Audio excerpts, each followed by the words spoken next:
আসসালামু আলাইকুম সবাই কেমন আছো আপুরা আমি রুমা মাহমুদ চলে এসেছি আমার পেজ রুমাশালা স্কুল থেকে আজকে আমি তোমাদেরকে এই সুন্দর ডিজাইনার গলাটা শেয়ার করব এই গলার নাম হচ্ছে সিঁড়ি গলা আমি দিছি কারণ দেখো এখানের পর এখানে উঠি এখানের পর এখানে উঠি এখানের পর এখানে উঠি এখানে উঠি তাই না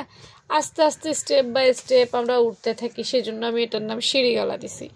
তোমরা যেটা ইচ্ছা সেটা নিতে পারো তো এটা সহজ তারপরও আমি আমার আপুদেরকে একটু পারফেক্ট কাটিং স্কিলটা দিয়ে দেই কি বলো আজকে আমি যে সাইজের জন্য কাটবো সেই সাইজটা হবে মূলত 44 সাইজ আপুদের জন্য কি বলো 44 সাইজ আপুদের 44 সাইজ আপুরা কিভাবে এটা তৈরি করবে কতটুকু করলে পারফেক্ট হবে সেইটা নিয়ে আলোচনা করব আচ্ছা এটা সরাই ফেলি আপাতত বক্রমে কাটবো কাগজটাও সাদা বক্রমও সাদা তাই আমরা এটাকেই বক্রম ভেবে আমাদের কাজ করতে পারি তাই না দেখো 44 সাইজ যেহেতু একটু মোটা আপুদেরই বলা যেতে পারে তো এই মোটা আপুদের জন্য আমরা পাশ থেকে নিব খেয়াল করো পাশ থেকে নিব 3.5 ইঞ্চি কত 3.5 ইঞ্চি এগুলো বক্রমে কাটে এটা মনে রাখো ঠিক আছে নি 3.5 ইঞ্চি নিব আমরা আর লম্বায় নিব আমরা 7 ইঞ্চি কত 7 ইঞ্চি যদি একটু ছোট পড়ো সেক্ষেত্রে 6.5 দিও না হয় 7 ইঞ্চি ইজ পারফেক্ট হ্যাঁ কেউ যদি মনে করে আপু আমি একটু ছোট পড়বো সেক্ষেত্রে 6.5 দিও বাট 6.5টাকে আমি প্রেফার করি না 7 ইঞ্চি যথেষ্ট কারণ এটা বক্রমে হবে তো আধা ইঞ্চি এমনিতেই সেলাইয়ে চলে যাবে সেজন্য ওকে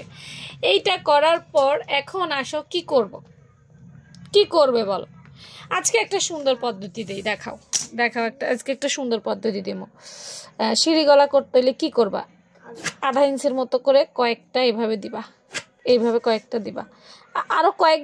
কয়েকভাবেও দেখাইছি আমি আরো কয়েকটা গলাও দেখাইছি কিন্তু আমার কাছে মনে হয় ওইটার চাইতে এইটা একটু সহজ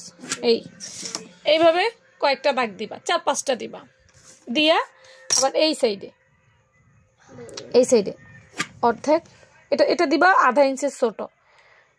এই দেখো আজকেরটা আবার একটু ইউনিক করে দিছি দেখছো নি এই দেখো আধা ইঞ্চি করে মানে বক্সগুলো এরকম করবা দেখো আজকেরটা কি সুন্দর করার পর আমরা কি করব ওই যে সিঁড়ি খুঁজবো তো সিঁড়ি কেমনে খুঁজি দেখো আমরা এখান দিয়ে উঠে এখান দিয়ে উঠে এখানে উঠে এখানে উঠে এখানে লাস্টে এভাবে চলে যাব সিঁড়ি মনে রাখবা এখান থেকে স্টার্ট করব কি বলো এখান থেকে স্টার্ট করব এই ঘর কাটবো আবার উপরে কাটবো আবার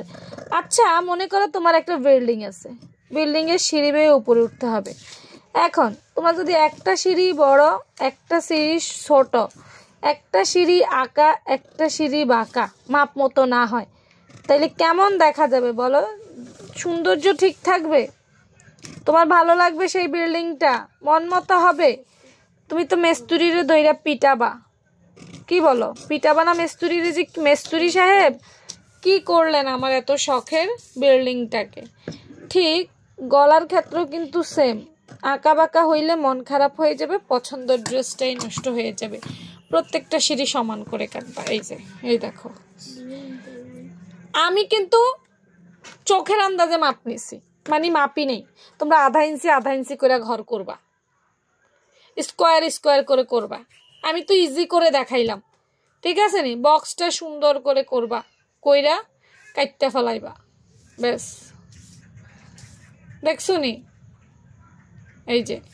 এভাবে জাস্ট কেটে ফেললাম এখন খুলি চলো দেখি কি অবস্থা দেখো কি অবস্থা ঠিক আছে এরকম নিত্য নতুন টেকনিক যদি দেখতে ভাল লাগে তাহলে রুমাপুর পেজটা ফলো দিয়ে রাখো ঠিক আছে আর না ভালো লাগলে টাইম নষ্ট না করে কি বলবো সুন্দর করে চলে যাইও তো আজকে আর বেশি কথা বলবো না কোন সাইজের দেখতে চাও? আজকে 44 সাইজ দেখাইছি। মেজারমেন্ট বলছি পাশে হবে 3.5, 3.5, আর লম্বায় হবে 7। এটা 44 সাইজের জন্য। এটা কিন্তু কোথাও অন্য কোথাও অ্যাপ্লাই করো না, তাহলে কিন্তু ঝামেলায় পড়বা ভাই। হ্যাঁ, আল্লাহ হাফেজ।